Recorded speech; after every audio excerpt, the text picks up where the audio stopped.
자, 오늘 함께 은혜 나누실 말씀입니다. 역대상 6장 31절에서 38절까지 있는 말씀입니다.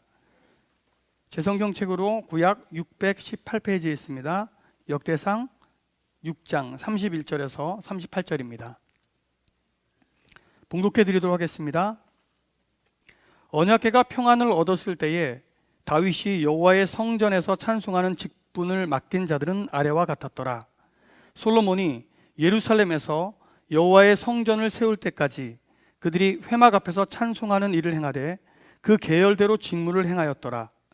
직무를 행하는 자와 그의 아들들은 이러하니 그앗의 자손 중에 헤맛은 찬송하는 자라.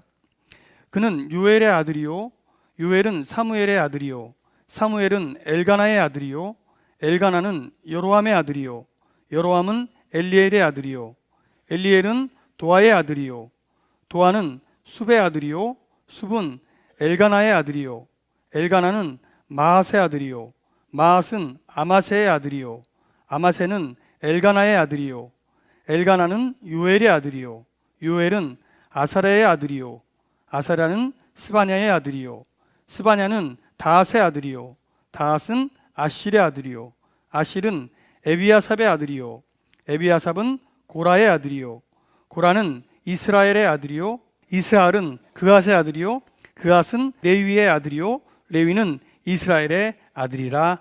아멘.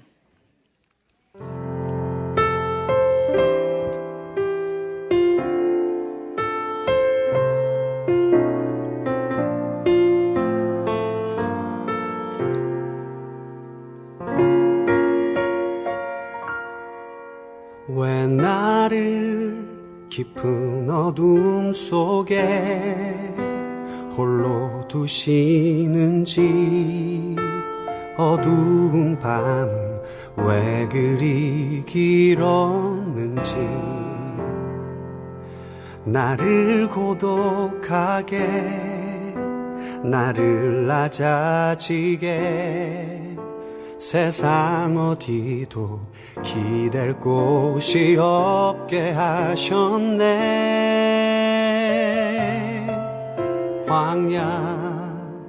광야에 서 있네.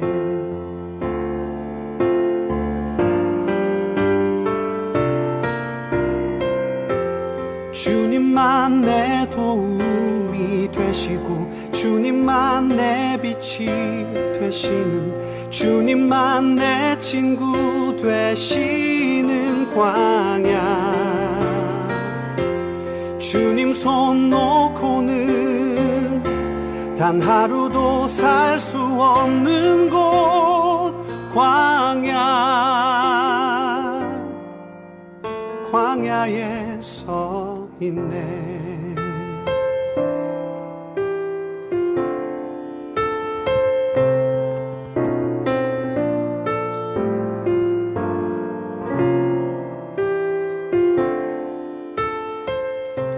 펀처치 베델교회 오신 여러분들을 주님의 이름으로 환영합니다. 우리 옆 사람에게 이렇게 인사합시다. 지난 한 주간도 애 많이 쓰셨습니다. 예. 자, 오늘 이 예배는 정말 하나님 안에서 승리한 사람들, 승리자들의 예배인 줄 믿습니다. 자, 오늘 설교 좀 재밌게 시작해 볼까요? 항상 재밌지만 아니면 말고. 예. 오늘은 여러분과 함께 숨은 그림 찾기를 좀 한번 해보려고요. 주부에 보면 숨은 그림이 나와 있습니다. 밑에 보면 지문이 나와 있죠. 갈치새, 포도송이, 가지, 꽃병, 이 5가지를 가장 빨리 찾으신 분에게 선물, 3분에게 선물을 드리겠습니다. 빨리 찾으신 분은 아멘 하고 오른손을 들어주시면 되겠습니다. 시작! 오, 정기철 집사님 미리 준비하셨군요. 예, 나오십시오. 확인해야지. 빨리 오세요. 예. 자, 또 아멘. 누구? 예, 나오세요, 거기. 예. 전사님하고 뒤에 우리 어린이. 예, 나오세요. 예. 확인 절차를 거치고 그리고 상을 드리도록 하겠습니다. 맞으셨습니다. 예. 수고하셨습니다. 이게 야고비네에서 10,000원어치 음료를 드실 수 있는. 예. 드리겠습니다. 축하드립니다. 신동수 전사님. 확인 들어가겠습니다. 정답입니다. 축하드립니다. 예. 태어나셔서 가장 훌륭한 일 하셨습니다. 또 어디 보자.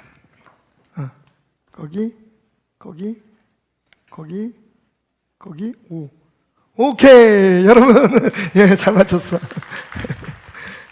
예, 아직도 못 찾으신 분 참고적으로 이 숨은 그림 찾기는 주일학교에서 사용하는 겁니다. 자, 우리 한번 같이 찾아볼까요? 먼저 갈치, 예, 여기 새, 여기 포도송이. 이건 너무 대놓고 그죠? 예, 포도송이가 여기 있고요. 그 다음에 가지, 예, 가지 여기 있고 꽃병. 뭐 대단한 일 하신다고 그렇게.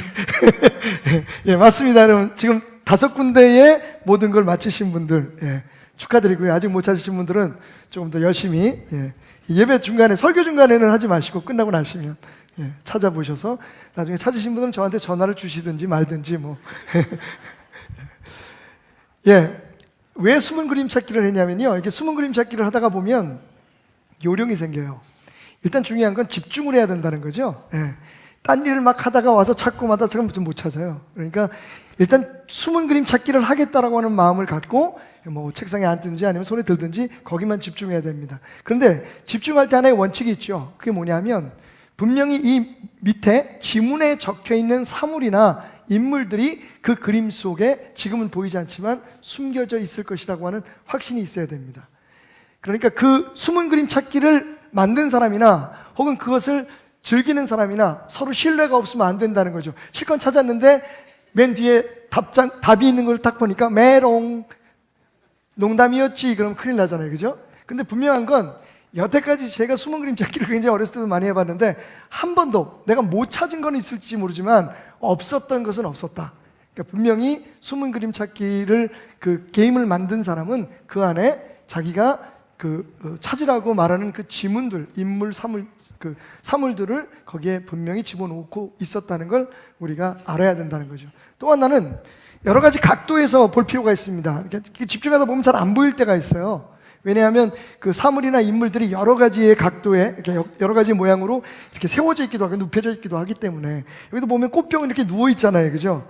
그리고 새는 위에서 아래로 가지도 이렇게 달려 있고, 그러니까 멀리서 가까이서 또 이렇게 옆에서 때로는 이렇게 뒤집어서 볼 수 있는 그런 여러 가지 각도에서의 관찰이 필요하다. 마지막 중요한 것 중에 하나죠. 그건 뭐냐면 대부분 숨은 그림 찾기를 할 때 그 그림의 주제가 되는 인물이 있잖아요. 중심이 되는 인물. 여기까지 보면 이 그림에서 보면 예수님이겠죠. 예수님과 두 제자들 중심으로 해서 그림들이 몰려있는 것을 볼 수가 있습니다. 그러니까 사실은 그 중심의 주제가 되거나 혹은 특이해 보이는 부분을 꼼꼼히 관찰하다가 보면 이 답을 찾을 수가 있다. 세상에 엄청난 진리를 지금 저는 선포하고 있습니다. 자, 이게 왜 중요할까요? 하나님의 말씀을 공부하는 원리도 똑같아요. 일단 집중이 필요합니다. 하나님의 말씀이 분명히 하나님께서 이 말씀 속에 오늘 여태까지 우리가 5주 동안 공부했던 이 역대상에 나오는 족보도 그래요. 그죠? 비록 우리가 생각할 때는 아무 의미가 없는, 우리하고는 관계없는 쭉 사람들의 이름이 열거되어 있는 그런 그 이야기 속에서도 분명히 하나님께서 이걸 성경책에 이 글을, 이 이야기를 집어넣었던 이유가 있을 거다. 목적 없이 쓰진 않았을 거 아니에요. 분명히 많은 사람들이 마태복음 혹은 역대상 혹은 창세기에 나오는 족보를 읽다가 지쳐서 성경책을 덮어버릴 것이라는 것을 하나님은 알고 계셨을 거예요. 그럼에도 불구하고 성경에 그렇게 긴 1000여 명이 넘는 사람들의 이름을 열거하는 이 지루하고 복잡한 족보를 담아 놓으신 이유가 뭘까?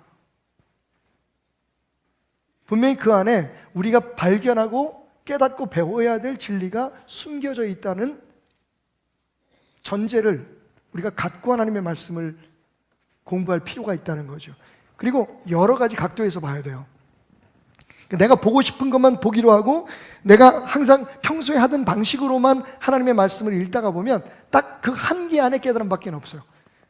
아까 제가 숨은 그림을 찾을 때 앞에서도 보고 멀리서도 보고 가까이서도 보고 뒤집어도 보고 하나님의 말씀도 여러 가지 각도에서 여러 사람의 에스펙트에서 여러 사람의 관점에서 특별히 중요한 건 하나님의 관점에서 성경을 읽으려고 하는 것이 굉장히 중요합니다. 아까 말씀드렸죠. 분명히 이 숨은 그림 찾기의 그림을 만든 사람은 의도가 있을 거예요. 하나님의 말씀은 하나님이 쓰신 것이기 때문에 하나님의 말씀을 하나님의 관점에서 보면 우리가 상상하지 못했던 놀라운 깨달음을 갖게 되죠. 숨은 진리를 발견하게 되는 겁니다. 그래서 우리가 하나님의 말씀을 공부할 때 제일 먼저 해야 되는 게 뭐냐 하면 성령님의 도우심을 구하는 거죠. 하나님의 감동으로 하나님이 보시게 하는 걸 보게 해달라고. 마지막 중요한 건 하나님 말씀을 읽다가 보면 뭔가 좀 특이한 부분들이 있어요. 그리고 그 여러 인물들이 나오는데 그 인물들 가운데 그 사건의 가장 중심이 되는 사람들이 있습니다. 그런 데를 집중해서 볼 필요가 있죠. 예를 들면 성경 말씀에 반복되는 말들이 있잖아요. 그냥 반복되게 쓰진 않으셨을 거라는 거죠. 그리고 심지어는 잘 이해가 안 되는 부분이 있습니다. 그것도 놓치지 말아야 할 숨은 그림이 숨겨져 있는 특별한 부분이 되겠죠. 그런 차원에서 볼 때, 그런 관점에서 볼 때 오늘 말씀 굉장히 중요합니다. 여러분 혹시 해만이라는 사람에 대해서 들어보셨나요? 테나미는 아시는데 해만이는 모르시죠?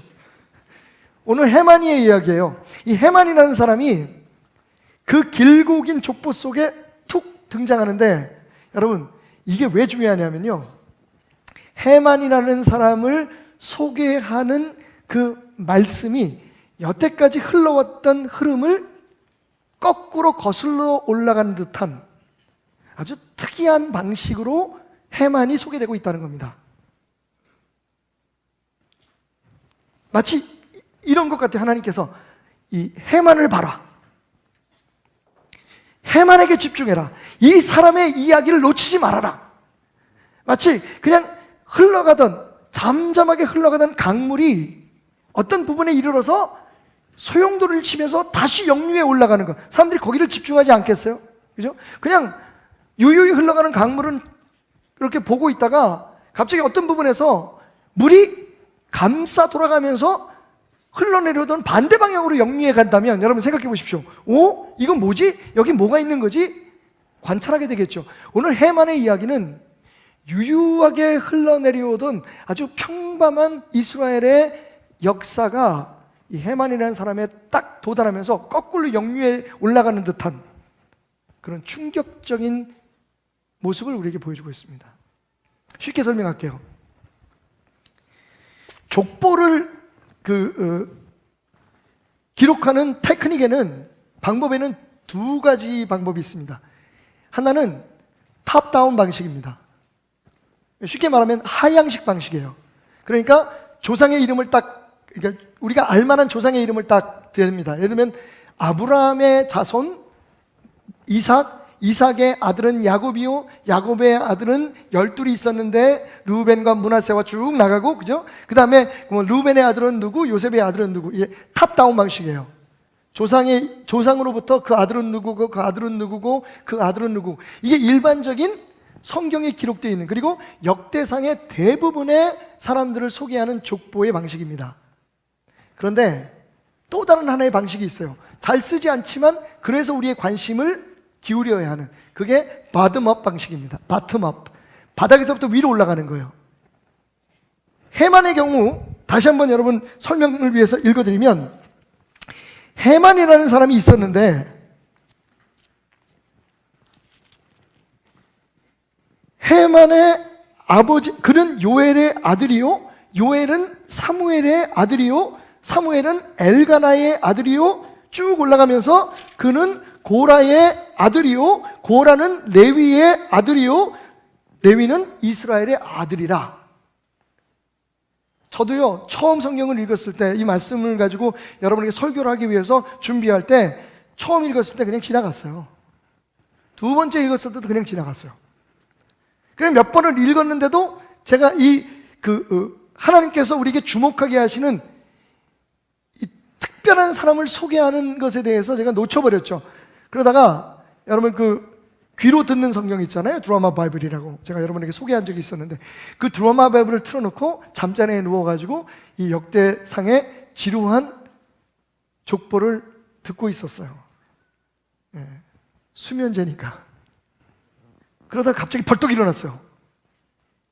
이 해만이라는 사람을 소개하는 바로 이 부분에 와가지고요, 여태까지 탑다운 방식으로 쭉 서술되던 이스라엘의 족보가 갑자기 해만에서부터 거꾸로 올라가는 거예요. 이런 거죠. 오늘 읽었던 말씀에서 조금 몇 절 앞을 읽으면 이런 거예요. 엘가나로 말하면 그의 자손은 이러하니 그의 아들은 소베요, 그의 아들은 나하시요, 그의 아들은 엘리압이요, 그의 아들은 여로함이요, 그의 아들은 엘가나요. 사무엘의 아들들은 맏아들 요엘이고 다음은 아비야고, 무라리에서 난 자는 말리요, 그의 아들은 림니요, 그의 아들은 시므이요, 그의 아들은 우사요, 그의 아들은, 그러니까 계속해서 그의 아들은 누구고, 그의 아들은 누구고, 그의 아들은 누구고, 그의 아들은 누구고 이렇게 나가다가 이 해만이라는 사람을 소개할 때부터는 어떻게 됩니까? 해만의 아버지는 누구고, 그의 아버지가 누구고, 거꾸로 올라가는 거예요. 놓치면 안 되죠. 여러분, 해만은 굉장히 중요한 사람입니다. 성경은 단순하게 그가 다윗과 솔로몬 왕의 이어지는 기간 동안에 하나님을 찬양하는 자였다라고 얘기합니다. 정확히 보면 역사적으로 해만은 성가대 지휘자였어요. 그리고 예배 인도자였습니다. 하나님 앞에 모든 백성이 예배할 때 왕과 함께 드리는 국가적인 예배의 맨 앞자리에서 모든 사람들을 하나님 앞에 예배할 수 있도록 이끄는 제사장이요, 그리고 성가대 지휘자요, 찬양 인도자요, 예배의 주관자였다는 겁니다. 왜 해만이 중요할까요? 이 해만이 바로 이스라엘의 영적 부흥과 이어지는 여러 가지 부흥의 역사의 주역이었다는 거예요. 간단하게 말하면 해만은 이스라엘 부흥의 주인공이었습니다. 생존의 주인공이 아니라 부흥의 주인공이었어요. 요즘 우리가 사는 세상을 뭐라고 얘기하냐면 서바이벌 제너레이션이라고 얘기합니다. 젊은 사람들이 하는 얘기예요. 옛날에 무슨 3포 시대, 7포 시대, 포기하는 시대라고 그 명명하던 젊은이들이 요즘 들어서 어떻게 자신들을 이야기하냐면 우리는 서바이벌 제너레이션이라고 얘기해요. 서바이벌이라는 말이 뭡니까? 생존이에요. 쉽게 말하면 지금 무슨 일을 하고 뭘 이렇게 업적을 남기고 그게 중요한 게 아니라 지금은 그냥 살아있다는 것 자체가 삶의 목적인 시대다. 직장 찾기도 별로 쉽지 않고 여러 가지 경제도, 심지어는 이 아르바이트 할 자리조차도 찾기가 어려운 시대를 살아가는 젊은이의 입장에서는 그냥 살아내자, 버텨내자, 죽지 않는 것만 해도 이건 최선이다. 그게 서바이벌 제너레이션이에요. 근데 여러분, 이 서바이벌 제너레이션에게 오늘 성경이 이 해만이라는 사람을 소개하면서 뭐라고 얘기하냐면, 아니, 하나님의 사람은 서바이벌로 만족하면 안 돼. 우리는 리바이벌의 제너레이션이 돼야 된다. 리바이벌이라는 말이 뭐예요? 다시 살린다는 거잖아요. 부흥의 제너레이션이에요. 여러분, 우리 베델교회 청년들, 베델교회 청소년들, 그리고 여러분들은, 하나님의 자녀인 여러분들은 서바이벌의 그런 주인공이 아니라 리바이벌의 주인공이 되기를 주님으로 축원합니다. 그 서바이벌 제너레이션의 영향은 요즘 교회까지도 미치고 있어요. 목사님들이 만나면 요즘 일상적으로 하는 인사가 뭔지 아십니까? 교회 어때요? 아유, 요즘 그냥 교회 현상 유지하는 게 은혜죠, 뭐. 요새 부흥하는 교회가 어디 있습니까? 슬픈 얘기지만 그렇게 얘기해요. 그리고 묻습니다. 목사님, 교회 헌금 안 줄었어요? 우리 교회는 사람은 별로 변화가 없는데 헌금이 줄었어요. 되게 어려운가 봐요. 언제부터인지 한국교회 지도자들이 현상 유지만 하면 하나님의 은혜다, 이게 우리가 선방했다라고 생각하는 시대가 되어버렸다는 거예요. 예전에는 부흥을 꿈꿨어요. 나라를 변화시키고 사람들을 변화시키고 이 땅에 무너진 모든 것들을 회복시키는 것이 우리의 소망이었다면 지금은 뭐냐? 야야야, 그냥 우리 교회 망하지 않고 우리 교회 성도들 다른 데로 떠나지 않고 교인들 그냥 모이는 대로 모이고 헌금 나오는 대로 나오고 그냥 유지하는 것만 해도 그게 얼마나 기쁨이고 행복인데, 이런 시대가 됐다는 말이에요. 여러분, 그런 우리들에게 이 해만의 메시지는 충격적인 은혜로 우리에게 다가옵니다.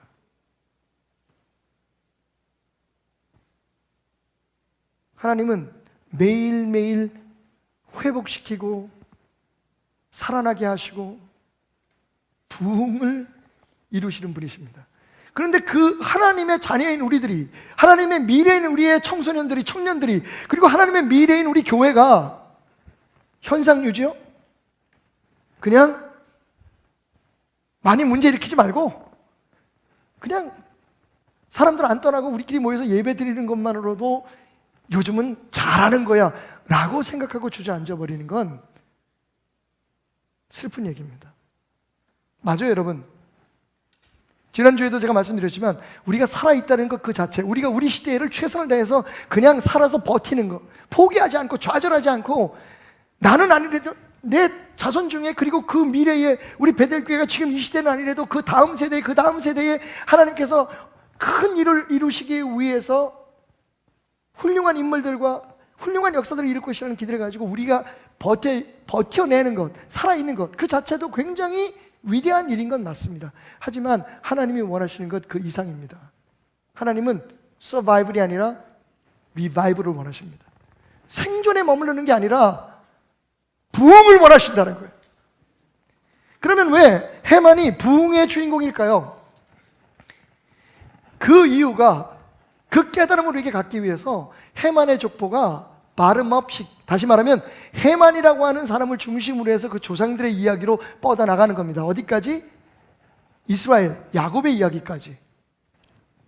여기서 주목해야 될 몇 분의 유명한 조상들이 열거되고 있는 걸 볼 수가 있어요. 제일 먼저 우리는 그의 아버지를 관찰할 필요가 있습니다. 그의 아버지의 이름은 요엘이에요. 이스라엘 선지자의 이름과 같은 요엘입니다. 그런데 여러분, 그 아버지가 어떤 사람이었냐고 성경은 설명하고 있냐면요, 사무엘상 8장 1절부터 3절까지의 말씀에, 사무엘이 늙음에 그의 아들들을 이스라엘 사사로 삼으니 장자의 이름은 요엘이요 차자의 이름은 아비야라. 그들이 브엘세바에서 사사가 되니라. 여러분, 사사가 누굽니까? 사사는 종교적이고 정치적인 모든 권세를 한 손에 잡고 있던 사람이에요. 대법원 원장이기도 하고 대통령이기도 한 사람이에요. 대통령보다 국무총리, 그러니까 정권을 가지고 있는 국무총리라고 아마 비유하는 게 맞을지도 모르겠어요. 왜냐하면 왕이 있었으니까. 사사는 정치적인 모든 일들과 그리고 이 종교적인 모든 일들을 총괄하는 사람이었어요. 사무엘이 자기 두 아들에게, 특별히 장자인 요엘에게 그 임무를 물려줍니다. 근데 3절이 충격적이에요.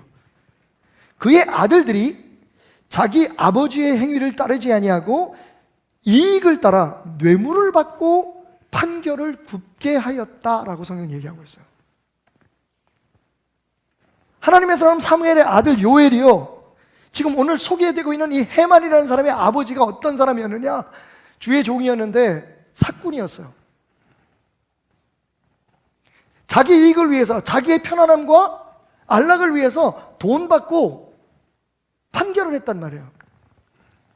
그 사람의 관심이 하나님의 나라를 세우고 하나님의 나라를 회복하는 게 아니라 지금 어려움에 처해 있는 이스라엘에 하나님의 음성을 들려주는 일에 열중한 게 아니라, 그의 아버지 사무엘은 그랬는데 아들은 어떻게 했느냐? 돈 받고 직분 주고 교회 운영을 물리적이고 세상적인 부흥에 초점을 맞춰서 하는 진짜 못난 목회자였다는 거예요. 그런 지도자였다는 거예요. 정치적으로도 자기 뒷주머니를 채우는 그런 타락한 지도자였다는 거예요. 그 사람의 아들이 해만이에요. 조금 더 올라가 볼까요?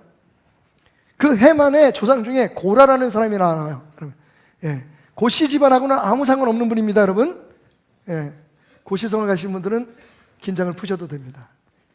제가 일부 예배 때 고라라고 했더니 고시성을 가지신 분이 얼굴이 경직이 되더라고요. 그래서 끌어서 얘기하면 안 돼요. 고라. 뭐라 고라고? 고라. 이분이 어떤 분이었냐면 모세의 사촌이에요. 그런데 광야에서 모세에게 반기를 듭니다. 단순히 반기를 든 게 아니라 자기하고 생각을 같은 사람들을 포섭을 해가지고 모세의 권위와 모세의 지도력에 흠집을 내는 반란을 일으켜요. 모세를 끌어내리고 자기가 지도자가 되려고 하는 구테타를 일으킨 거죠. 쉽게 말하면. 하나님께서 그런 고라에게 진노하십니다. 하나님이 세우신 권위와 하나님께서 세우신 질서를 무너뜨리는 고라가 고라의 집사람들과 함께 불려 나와서 어떻게 죽냐면요, 그들 앞에 땅이 갈라져서 고라와 고라 집안 사람들이 그 땅에 갈라진 땅에 빠져서 죽었다고 성경은 얘기하고 있어요. 근데 고라만 죽은 게 아니라 고라와 함께 마음을 모으고 모세 그리고 이스라엘 백성들을 혼란시켰던 250명이 그 자리에서 그 고라 집안 사람들이 빠져 죽은 땅에서 나온 마그마 불로 인해서 250명이 그 자리에서 타서 죽어요. 하나님이 무지무지하게 화를 내신 거예요. 그리고 본보기를 보이신 거예요. 이런 짓 하지 마라. 그때 간신히 살아남은 사람의 자손이 해만이에요. 집안에 별로 좋지 않은 기억이 있는, 거기서 끝나는 게 아닙니다. 쭉 거슬러 올라가서 이 해만이 레위의 자손이었다고 얘기하죠. 한번 여러분에게 여쭤보고 싶어요. 레위는 어떤 사람이었을까요? 레위 자손은 어떤 사람이었을 것 같아요? 참고로 말씀드리면 레위는 제사장들이 나오는 자손이었어요. 가문이었어요. 아론도 모세도 다 레위 자손입니다. 모든 제사장들은 레위 자손에서만 나왔어요. 뿐만 아니라 제사장으로 일하지 않는 레위 자손들은 뭘 했냐면 성전 혹은 성막 시대에 지금 말하면 교회에 예배를 드릴 수 있도록, 그리고 제사장들이 제사를 드릴 수 있도록 돕는 일을 하는, 다시 말하면 교회의 시무자들, 교회의 직분자들과 같은 사람이었어요. 자, 그러면 레위 족속 사람들은 어떤 사람이었을까요?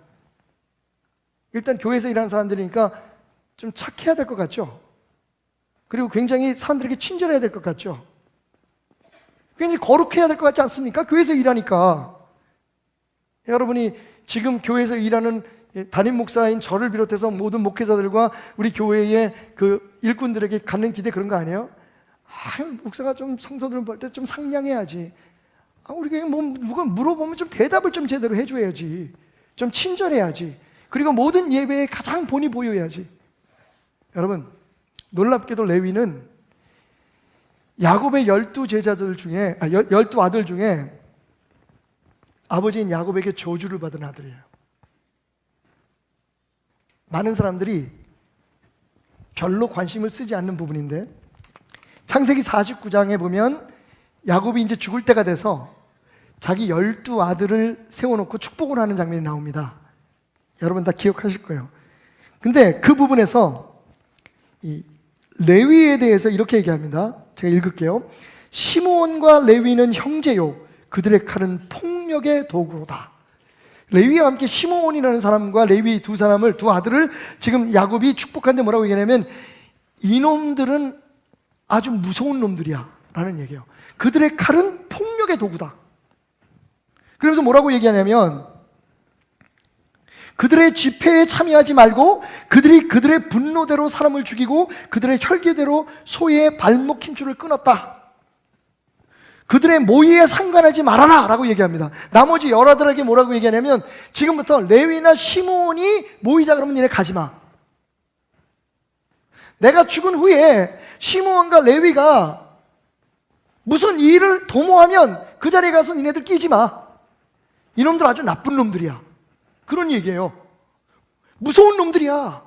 그러니까 아들들아, 레위하고 놀지마. 그러면서 이렇게 얘기합니다. 아주 직접적으로 이 노여움이 혹독하니 저주를 받을 것이요 분기가 맹렬하니 저주를 받을 것이라. 내가 그들을 야곱 중에서 나누며 이스라엘 중에서 흩트리로다. 이게 레위의 원래 성품이에요. 제가 얼마나 위로가 되든지, 그러니까 내가 성격이 나쁘고 내 안에 좀 모난 부분이 있어도 하나님이 나를 주의 종으로 삼은 거에 대해서 의심할 필요가 없구나. 여러분, 여러분의 담임 목사가 어떤 사람이라고 생각하십니까? 아니, 어떤 사람이었으면 좋겠다는 생각은 있지만, 여러분, 저도 좀 모난 데가 있고 좀 일단 성질이 급해요. 김일겸 목사도 성질이 그렇게 좋은 사람이 아닙니다. 이상구 목사님도 마찬가지고.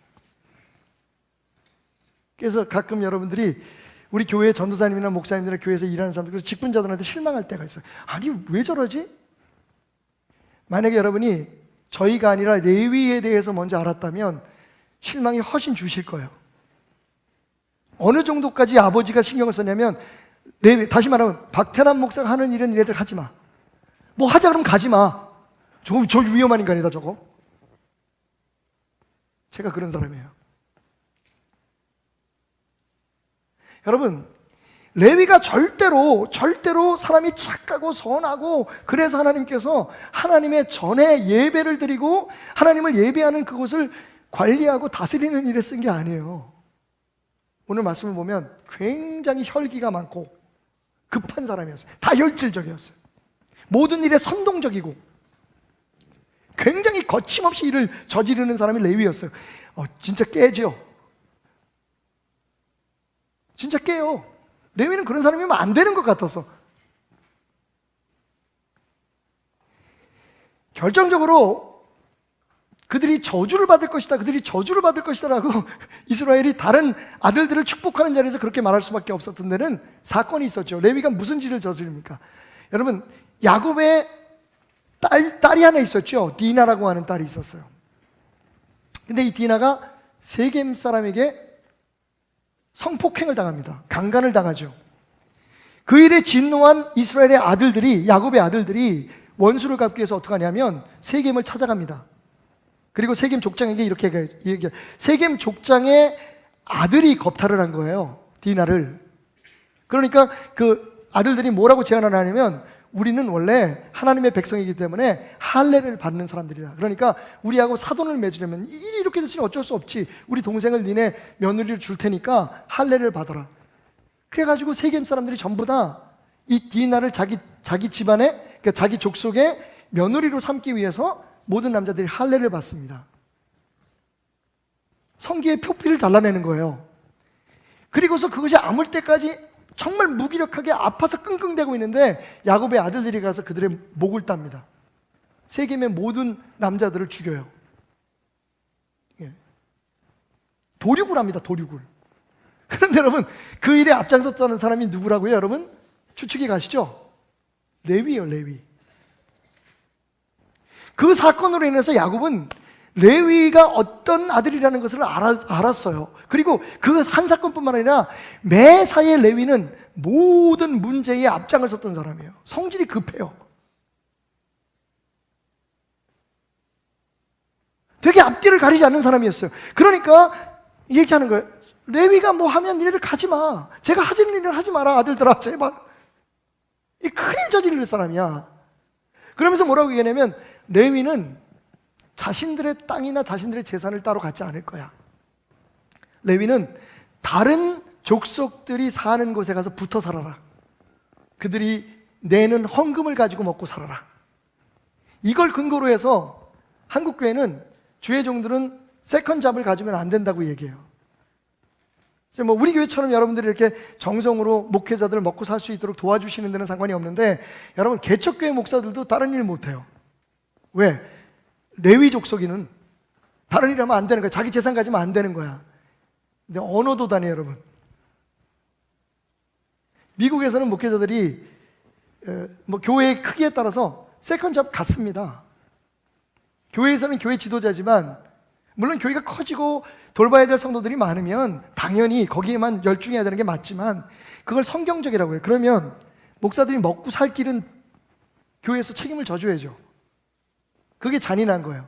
당신들은 성경의 레위인이니까 따로 재산을 갖지 마시오. 다른 수입원을 갖지 마시오.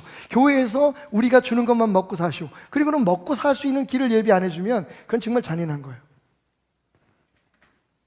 또 한편으로 이 레위 족속에 대한 오해에서 나온 또 하나의 한국 교회의 주장이 있어요. 그게 뭐냐면 소위 목회직을 대를 이어가는 게 하나님의 뜻이다. 저는 그게 하나님의 뜻이다, 뜻이 아니다라고 논의하는 것 자체가 잘못됐다고 생각하는 사람이에요. 그럴 수도 있고 그렇지 않을 수도 있어요. 그런데 그거에 타당하다는 듯이 그걸 가지고 합리화시키는 건 문제가 있다고 봐요. 여러분, 레위 족속이 왜 흩어져 살았을까요? 지금까지 제가 설명드렸잖아요. 레위는 한 자리에 모아놓으면 지네들끼리 싸울 사람들이에요. 성질이 급해. 다혈질이야. 앞뒤 안 가려. 여러분, 사실은 저는 레위 지파를 흩어지게 살게 한 건 하나님의 은혜라고 생각해요. 그 레위라고 하는 아들을 정확히 알았던 야곱의 배려예요. 야, 니네들은 흩어져서 살아. 그리고 그런 그들에게 하나님의 성전을 섬기고 하나님의 예배를 인도하게 한 건 정말 하나님의 통큰 배려였어요. 그들이 가지고 있던 그 약점이죠. 다혈질적이고, 그죠? 분을 잘 품는 그런 성격을 가지고 다니는, 보세요. 우리 교회 목사님들이 대부분 다 그래요. 성질이 안 좋아요. 근데 얼마나 감사해요. 또 그게 아니면 이 자리에 못 써요, 여러분. 알고 계세요? 이렇게 성질이 나쁘다는 게 아니라 강인해. 여러분 생각할 때는 어떨지 모르지만 저는요, 세상에서 모든 사람들이 겪는 대부분의 문제를 다 겪어요. 간접적으로, 직접적으로. 성도들이 가지고 있는 정말 그 다양한 버라이어티한 문제들을 와서 상담을 하잖아요. 그러면 그 상담 내용이 내게 돼요.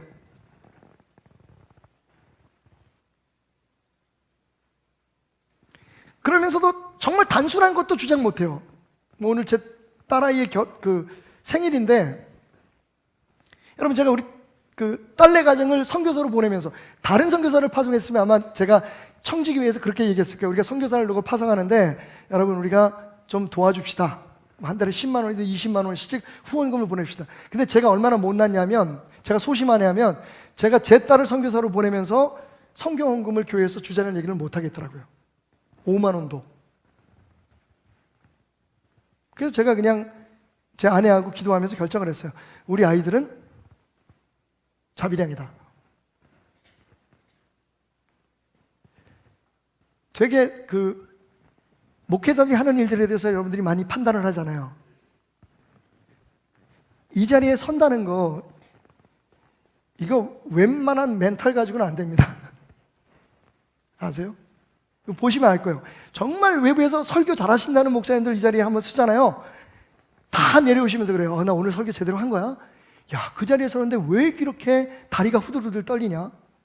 베델교회만 오면 그래. 근데 내가 그걸 이해해. 와, 보세요, 여러분. 지금 아멘 한마디도 안 하고 저를 노려보고 계세요. 나는 이게 내가 웬만한 감신감이 아니면 나 이건 내가 알았어요. 제가 무릎을 꿇을게요, 여러분 앞에. 이러고 설교를 해야 될 것 같아요. 다 이러고 쳐다봐요. 근데 뭐 잘못했어요, 여러분? 제가 그런 목사님들의 간증을 들으면 항상 그래요. 아, 그래, 이 자리가. 근데 진짜 그래요. 베델교회에 이 강단에 서면 많은 분들이 위축이 되신대요. 근데 베델교회 간다뿐만 아니라 저는 또 다른 교회 가면 그래요. 많은 사람들 앞에서, 그죠? 제가 깨닫고 제가 받은 은혜를 설득한다는 게 쉬운 일이겠어요? 그것도 진짜 어려운 게 뭐냐면, 여러분은 저를 알잖아요. 저의 못남도, 저의 부족함도.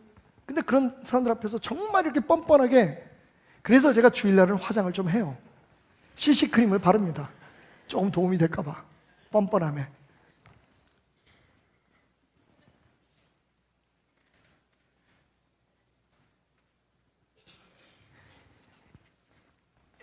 여러분, 하나님께서 우리를 완전하게 바꿔놓으시는 게 아니라 우리가 가지고 있는 것들을 활용하셔서 하나님이 가장 기뻐하시는 것으로 사용하시는 거예요. 성질 급한 사람은 급한 대로, 느긋한 사람은 느긋한 대로 하나님이 쓰시는데, 특별히 조금 그냥 놔두면 안 되는 사람들을 모아서 주의 종을 시키시는 거예요. 하나님을 예배하게 하고, 그러면서 매일매일 부닥치는 거예요. 성도들에게 정말 때로는 억울한 얘기도 듣기도 하고, 내가 감당할 수 없는 얘기도 듣기도 하고. 여러분, 한 가지만 여쭤볼게요. 여러분, 혹시 다른 사람이 아파서 그 사람 때문에 밤을 새워가면서 눈물을 흘리면서 기도하고 아파서 잠을 못 잔 적이 있으십니까? 누구의 지금 먼 사람 잘 몰라요. 그렇게 매일 같이 앉아서 밥을 먹고 뭐 매일 만나서 대화하는 사람도 아니고, 그냥 우리 교회 교인이라는 이유 하나 때문에 그 사람의 아버지가 지금 고통을 받고 있어서 그게 마음이 아파가지고 밤을 지새워 본 적이 있으십니까? 정말 죄송하지만 우리는 태생적으로 그런 사람들이에요. 그러니까 이게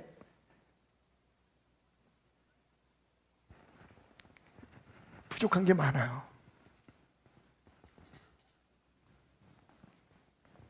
그게 레위예요.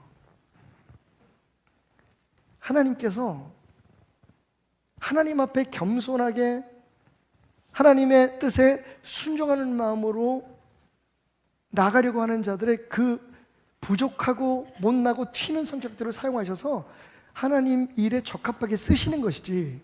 그러니까 여러분들이 오늘부터 조금 말씀을 들으면서 좀 이해를 했으면 좋겠어요.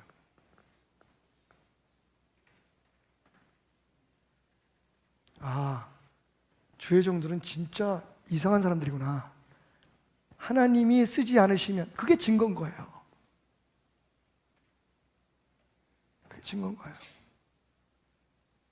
중요한 건 해만의 이야기예요. 다혈질적이고 자기밖에 모르는 그 레위라는 조상의 자손이에요. 자기도 레위 족속임에도 불구하고 하나님께서 주신 모세의 권세에 도전하고 그 자리를 뺏으려고 반란을 일으켰던 사람의 아들이에요. 북한 같으면 살 수도 없어요. 출신 성분이 더러워. 근데 여러분, 결정적으로 그 아버지가 누구였냐면 사꾼이었어요. 목회자인데, 정치가인데 돈에 눈이 멀은 사람이었어요. 성도들을 다스리고, 성도들에게 말씀을 전하고, 그리고 무슨 재판을 하고 나라를 다스리는 일을 돈 때문에 했던 사람이에요. 돈 때문에. 적폐요, 적폐. 요즘 말로 표현하면. 그런데 그 아들이에요. 여러분 보세요. 그런데 그 아들을 다윗이 어떻게 했느냐? 하나님을 예배하는 민족적인 행사 뿐만 아니라 모든 예배에 앞장을 세워서 예배를 인도하게 하시고, 찬양을 인도하게 하시고, 노래를 지어서 부르게 하시고, 그 앞에 왕인 자신이 무릎을 꿇을 만한 영적 권위를 그에게 준 거예요. 여러분, 그냥 살려만 둬도, 그죠? 고라 자손이 다 죽을 때에 살려만 뒀어도 그런 적폐를 저질렀던 주의 종의 아들인 그를 그냥 살게만 해줘도 은혜인데, 여러분, 해만은요, 그 불행한 과거와 자기 집안의 그 추한 모든 역사를 딛고 통일왕국 두 왕을 예배 인도자로 섬겼어요. 찬양 인도자로 섬겼어요. 예배를 통해서 이스라엘을 회복시키고 하나님으로부터 멀어졌던 마음들을 다시 모으는 일에 부흥의 역사에 해만을 사용해서 그 흠 많고 사람들이 인정해 줄 수 없는 위치에 있었던 그 해만이 서바이벌이 아니라 리바이벌의 주인공이 된 거예요. 이게 하나님의 역사예요. 여러분, 복음 안에서 불가능한 게 있나요?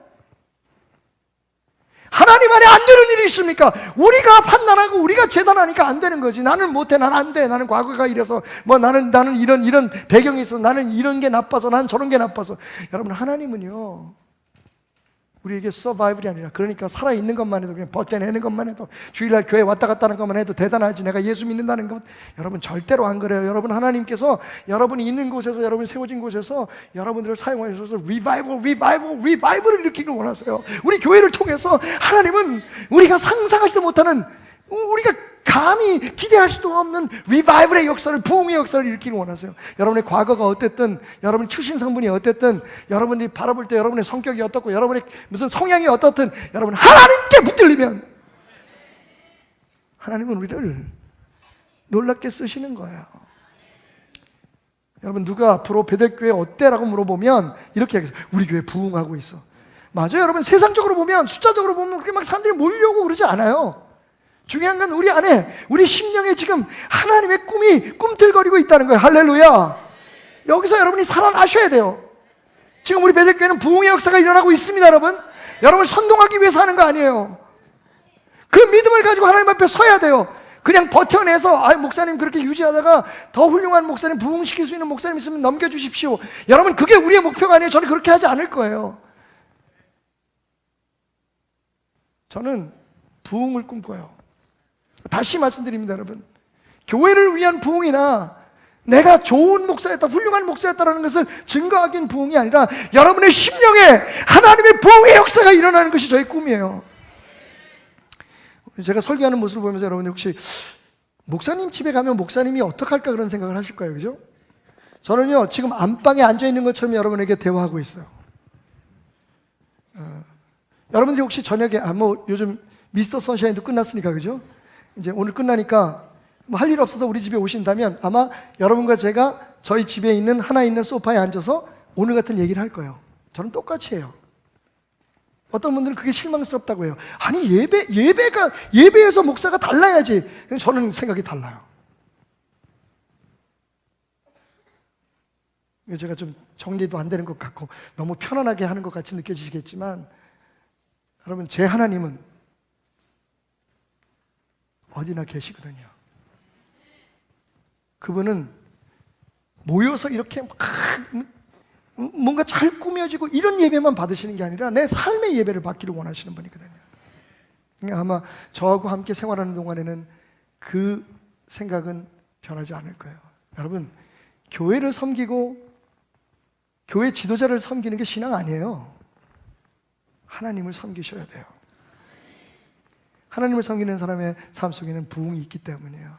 자, 그러면 결론입니다.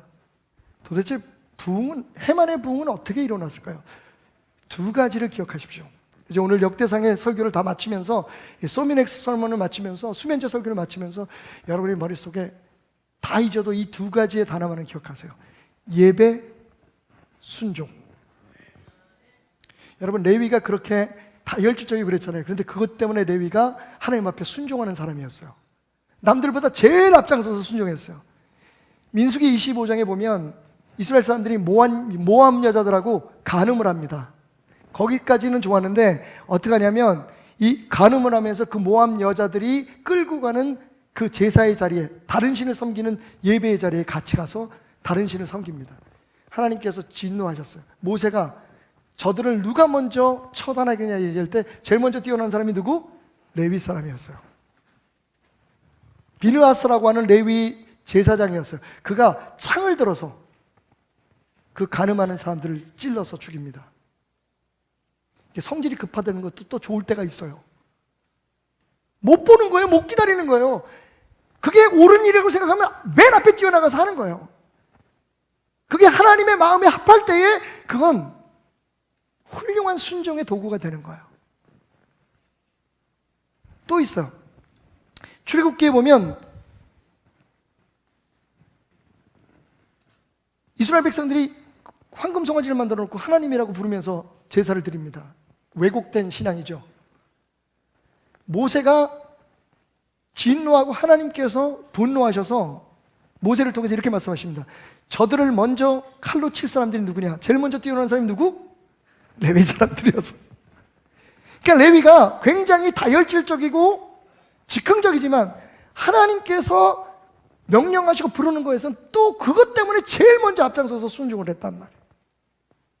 그런 그들에게 하나님이 뭘 맡기셨어요? 예배를 맡기셨어요. 여러분, 이 예배와 순종 없는 예배는 솔직히 형식이에요. 순종해야 돼요. 예배 들어서 여러분 깨닫고 하나님의 뜻을 알았으면 해보려고 해야 돼요. 그래야 하나님 도우시는 거죠. 반대로 예. 예배 없는 순종은 우리에게 왜곡된 신앙을 갖게 해요. 예? 내가 하나님 앞에 예배하고 내가 하나님의 음성을 듣고 내가 하나님의 뜻을 스스로 발견하려고 하는 그 진실된 삶의 예배가 없는 상태에서 이 앞에서 교회 지도자들이 설교자들이 막 여러분들에게 선동하는 것에 따라서 예? 그래 그렇게 해야지 예수님 그래야지 복받아 이러고 쫓아가면요 교회가 왜곡되는 거예요. 그러니까 이 예배와 순종은 굉장히 중요해요. 예배 없는 순종은 우리의 신앙을 왜곡시키고 순종 없는 예배는 우리의 신앙을 공허하게 만들어요. 그런데 여러분 해만에게 이 두 가지가 있었어요. 그래서 부흥의 역사가 일어난 거예요. 맞습니다, 여러분. 솔직히 말해서 저희도 내가 어떻게 목사가 됐을까? 그것도 이 복되고 훌륭한 교회의 담임 목사로 하나님께서 날 여기서 왜 세우셨을까라고 하는 질문을 스스로 할 때가 있어요. 언제? 내가 참 못났다고 생각할 때. 근데 어느 날 재밌는 깨달음을 만화 영화 한 편을 보면서 알게 됐어요. 여러분 1937년도에 만들어진 영화예요. 백설공주와 일곱 난장이. 월트 디즈니에서 만든 영화죠. 스노우 화이트 앤 세븐 도프스. 여러분 이 영화가 칼라로 만들어졌다는 거죠. 1937년도에. 근데 사실 이 영화가 만들어졌을 때 월트 디즈니의 상황을 보면 여러분 더 놀라실 거예요. 돈이 없었어요. 어느 정도였냐면 이 영화를 만드는 사람들이 제작진이 월급을 몇 달씩 스스로 안 받겠다고 얘기하면서 일할 만큼 자기네들이 하는 일에 대해서 굉장히 자부심이 있었지만 돈이 없었어요. 그들이 만든 영화가 이 스노우 화이트예요. 근데 이 스노우 화이트의 이 부분이요, 여러분. 일곱 난쟁이가 그 고되고 고통스러운 광산에서 일하는 장면에 여러분 이 주제곡이 나오는데 하이호라고 하는 노래가 나와요. 이 노래 가사가 어떤 거냐면요, 휘파람을 불며 일하자 딕딕딕딕 땅을 판다는 거예요. 딕한다는 땅을 판다는 거예요. 땅을 팔아 땅을 팔아 우리는 매일매일 이 일터에서 기쁨을 누리리라. 딕딕딕딕 땅을 파자 땅을 파자 우리는 이곳에서 세상을 변화시킬 거다. 여러분 그게 디즈니 사람들의 고백이었어요. 보세요 표정을 얼마나 행복해 보여요. 매일매일의 고통스럽고 고난스러운 일을 휘파를 불며 기쁨으로 하자는 거예요. 어차피 우리에게 주어진 일이라면 그것이 우리의 운명이라면 우리를 표현을 하면 찬양하며 감사하며 하자는 거예요. 왜냐하면 역사의 주인은 우리가 아니라 하나님이시기 때문이에요. 훗날 월트 디즈니에게 그 디즈니의 사장에게 사람들이 물었어요. 이 영화가 잘 될 거라고 믿으십니까? 그랬더니 빚을 엄청 진 이 월트 디즈니가 한 말이 뭐냐면 글쎄요 저도 잘 모르겠습니다. 하지만 분명한 건 이 영화를 통해서 많은 아이들의 마음속에 꿈이 생기겠죠. 그것만으로도 우리는 할 일을 했습니다. 그리고 마지막으로 이런 말을 합니다. God bless America. 미국에 하나님의 축복이 함께 하기를. 생각해보세요. 우리가 뭐 대단한 일이라는데 만화 영화 하나 만들어 놓고서 나라를 축복하고 난리야. 여러분 정말 대한민국이 지금 기도하고 축복하는 사람들이 필요한 시대를 살았어요. 세상 사람들은 지금 우리가 사는 세상을 생존 그 자체가 가치가 있는 세상이라고, 아무런 기대도 소망도 버려라, 그냥 살아있어라, 버텨라, 좋은 날이 올지 안 올지 모르지만 그냥 니네들은 살아있는 게 얼마나 여러분 그래서 삶이 공허하고 방탕으로 치닫고 있습니까? 게임에 빠지고 술과 마약에 빠지고 향락은 그 수준이 거의 극을 다루고 있습니다. 인간으로서는 할 수 없는 행위들을 해요. 왜? 그래도 버텨있는 게 다행이니까. 아닙니다 여러분. 위기의 때에 하나님은 하나님의 사람들을 통해서 리바이벌을 이루시기를 원하십니다. 당신으로부터 여러분 이 구정물 같은 역사의 흐름이 거꾸로 돌아 흘릴 수 있도록 하나님은 여러분을 사용하실 수 있습니다. 예배하십시오. 그리고 순종하십시오. 하나님이 여러분을 통해서 어떤 일을 이루실지 와우! 아무도 알 수 없습니다. 우리는 지금 서바이벌의 시대를 사는 게 아니라 리바이벌의 꿈을 살아내고 있는 겁니다. 할렐루야. 우리 모두 자리에서 일어납시다. 그 고라 자손들, 그 리바이벌의 주인공이 됐던 이스라엘의 부흥을 일으켰던 레위 족속들, 하나님의 사람들이 불렀던 찬양이 시편 46편에 있습니다. 고라 자손의 시, 인도자를 따라 알라못에 맞춘 노래 46편을 함께 낭송합니다. 하나님은 우리의 피난처시오 힘이시니 환난 중에 만날 큰 도움이시라. 그러므로 땅이 변하든지 산이 흔들려 바다 가운데 빠지든지 바닷물이 솟아나고 뛰놀든지 그것이 넘침으로 산이 흔들릴지라도 우리는 두려워하지 아니하리로다. 셀라. 한 시내가 있어 나뉘어 흘러 하나님의 성 곧 지존하신 이의 성소를 기쁘게 하도다. 하나님이 그 성 중에 계심에 성이 흔들리지 아니할 것이라. 새벽에 하나님이 도우시리로다. 문나라가 떠들며 왕국이 흔들렸더니 그가 소리를 내심에 땅이 녹았도다. 만군의 여호와께서 우리와 함께 하시니 야곱의 하나님은 우리의 피난처시로다. 셀라. 와서 여호와의 행적을 볼지어다. 그가 땅을 황무지로 만드셨도다. 그가 땅끝까지 전쟁을 쉬게 하시며 활을 꺾고 창을 끊으며 수레를 불사르시리로다. 이르시기를 너희는 가만히 있어 내가 하나님됨을 알지어다. 내가 문나라 중에서 높임을 받으리라. 내가 세계 중에서 높임을 받으리라 하시도다. 만군의 여호와께서 우리와 함께 하시니 만군의 하나님은 우리의 피난처시로다. 아멘.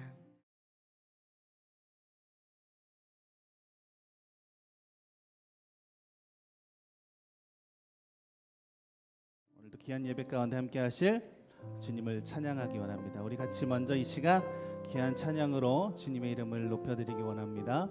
목마른 사슴이 시냇물을 찾아 헤매이듯이 오늘도 나의 갈급한 영혼이 주님의 은혜를 간구하며 나아가는 귀한 은혜가 있기를 원합니다. 먼저 우리의 입술을 열어서 귀한 예배 문으로 열고 나아가도록 하겠습니다. 목마른 사슴이 목마른 사슴 시내 물을 찾아 헤매이듯이 내 영혼 주를 찾기에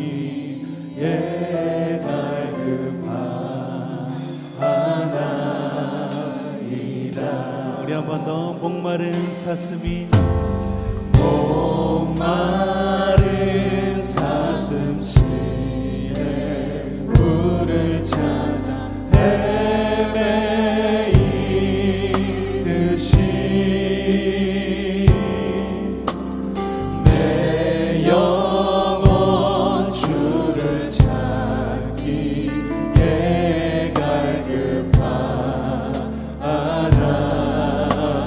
갈급하나이다. 주님만이 나의 힘, 주님만이 나의 힘, 나의 방패, 나의 찬송아, 나의 몸 정성 다 바쳐서 주님 그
우리 한 번 더 고백합니다. 주님만이 나의 힘, 주님만이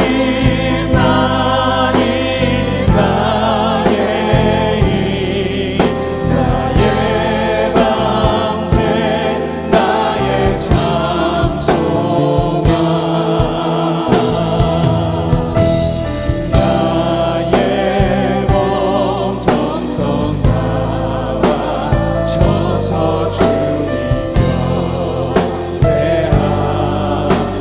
나의 몸 정성 다 바쳐서, 나의 몸 정성 다 바쳐서 주님여. 우리 한 번 더 마지막으로 고백합니다. 나의 몸 정성 다 바쳐서, 나의 몸 정성 다 바쳐서 주님여.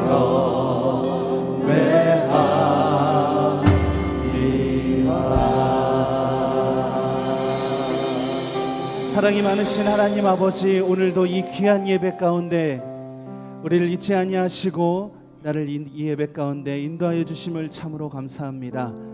하나님, 목마른 사슴이 시냇물을 찾아 헤매듯이 나의 영혼이 오늘도 갈급하여 주님의 은혜를 구하고자 이곳에 나왔습니다.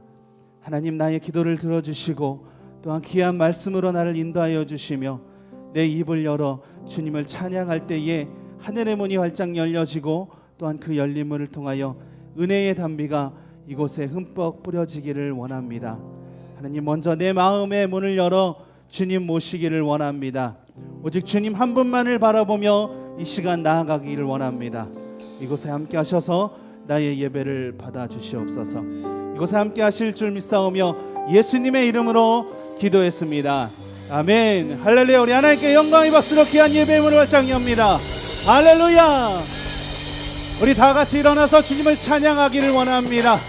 하늘의 영광, 하늘의 영광, 그 영광이 오늘 이 예배 가운데 임하기를 원합니다. 주님을 찬양합니다. 대산을 넘어, 대산을 넘어 험곡에 가도 네 가운데로 걸어가면 주께서 항상 지키시기로 약속한 말씀.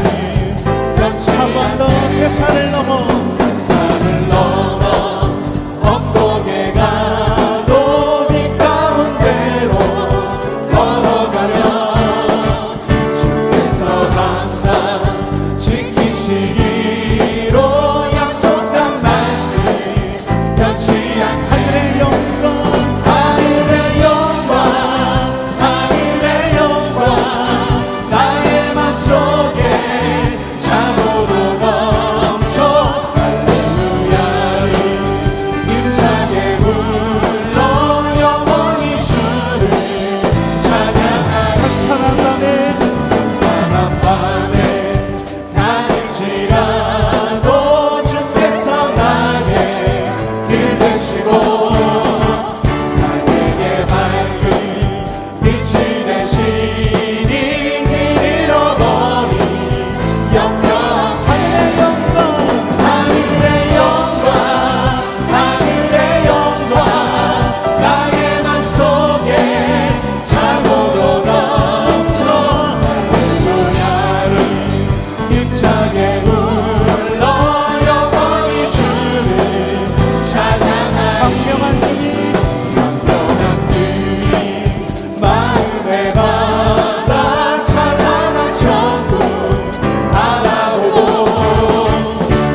받으시옵소서.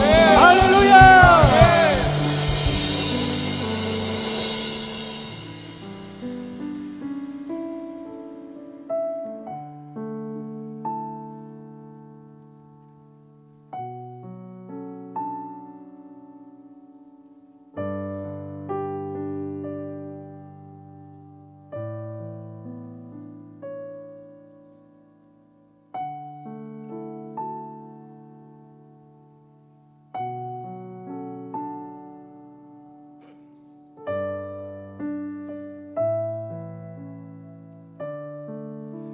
나의 고백 가운데 언제나 항상 주의 이름을 높이며 또한 주님을 기뻐하며 주님을 찬양한다고 고백합니다. 예배드리고 나서 나의 삶이 기쁜 마음도 같습니다. 그렇지만 세상을 향하여 나아갈 때에 하루하루를 살다 보면 고단한 인생길이 다가옵니다. 또한 힘겨운 하루하루가 될 날도 있습니다. 하지만 그 가운데 우리가 더욱더 힘을 얻고 다시 일어설 수 있는 것은 예수님께서 늘 함께 나와 함께 하시고 언제나 항상 내 곁에 동행하신다는 것을 믿고 있기 때문일 것입니다.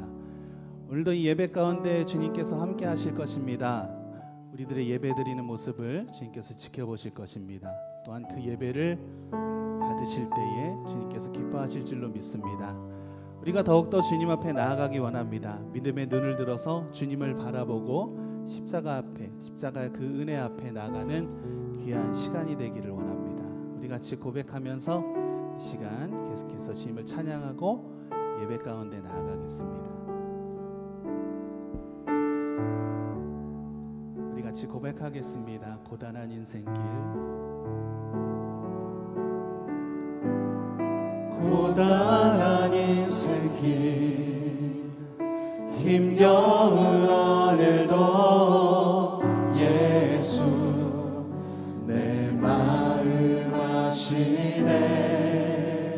지나간 아픔도 지나간 아픔도 마주할 세상도 예수 내 마음 아시네. 하루를 살아도 기쁨으로 가리 예수 늘 함께 하시네. 후회도 염려도 온전히 맡기리 예수 늘 함께 하시네. 믿음의 눈 들어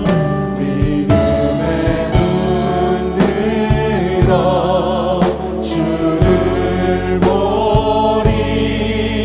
이 또한 지나가리라.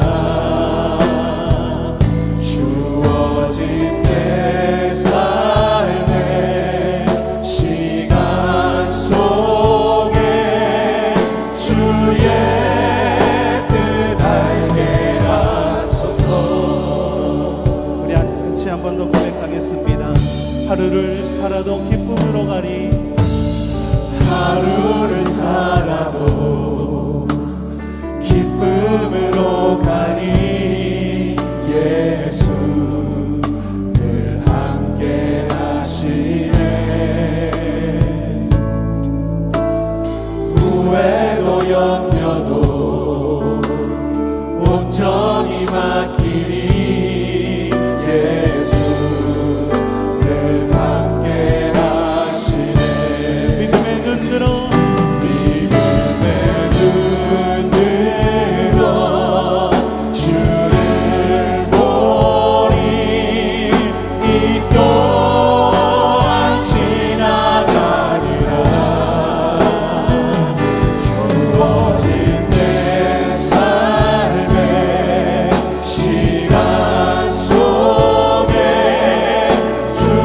또한 지나가리라. 주어진 내 삶의 시간 속에 주의 뜻 알게 우리 마지막 한 번 더 고백합니다. 믿음의 눈으로 주를 보리. 이 또한 지나가리라. 주어진 내 삶의 시간 속에 주의 뜻 알게 주의 뜻 알게 하소서. 주의 뜻 알게 하소서. 주의 뜻 알게 하소서.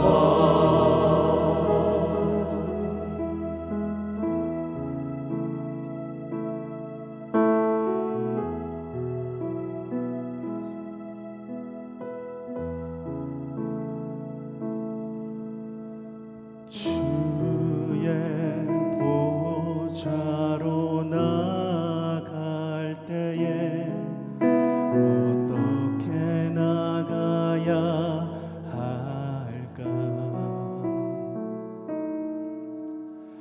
나를 구원한 주의 십자가 그것을 믿으며 가네. 주의 보좌로 나갈 때에 주의 보좌로 나갈 때에 나 여전히 부족하나.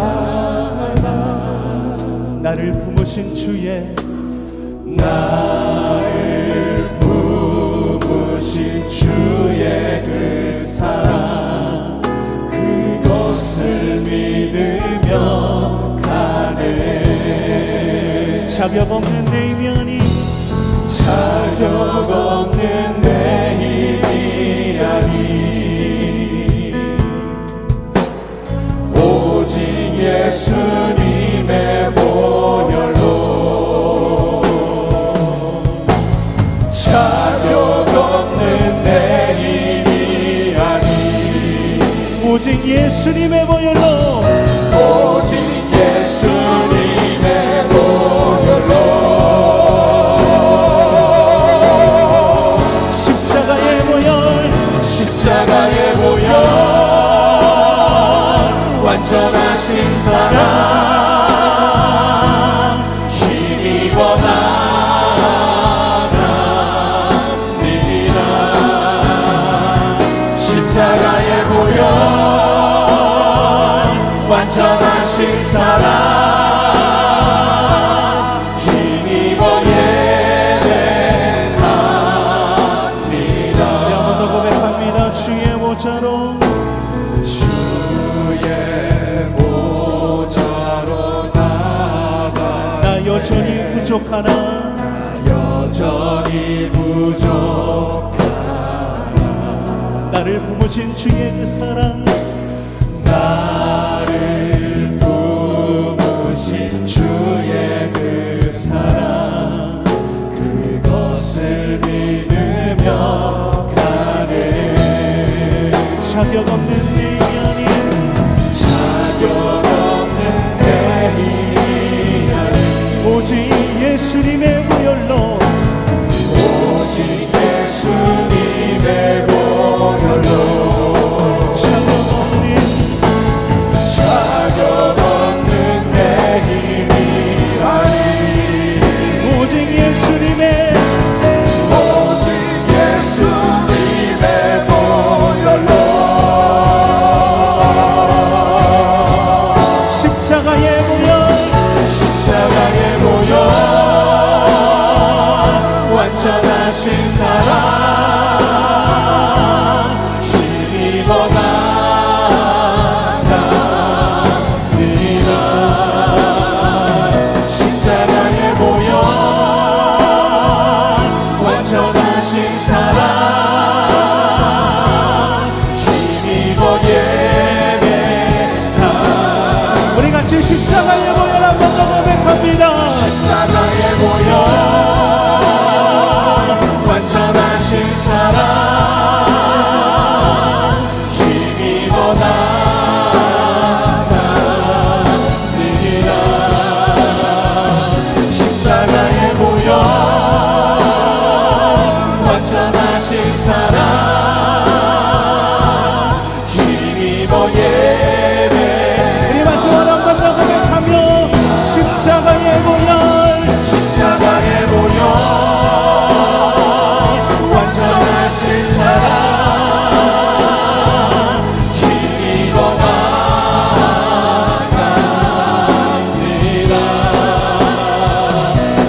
그 어느 것도 난 필요 없네. 주님만 경배해. 주대로 이곳에 서 있네. 주님 때에 엎드려 전하네. 그 어느 것도 난 필요 없네. 주님만 경배해. 그 어느 것도 나 필요 없네. 주님만 경배해. 할렐루야. 오늘도 이곳에 함께 하실 주님을 찬양하며 그 이름을 박수로 영광 올려드립니다. 할렐루야.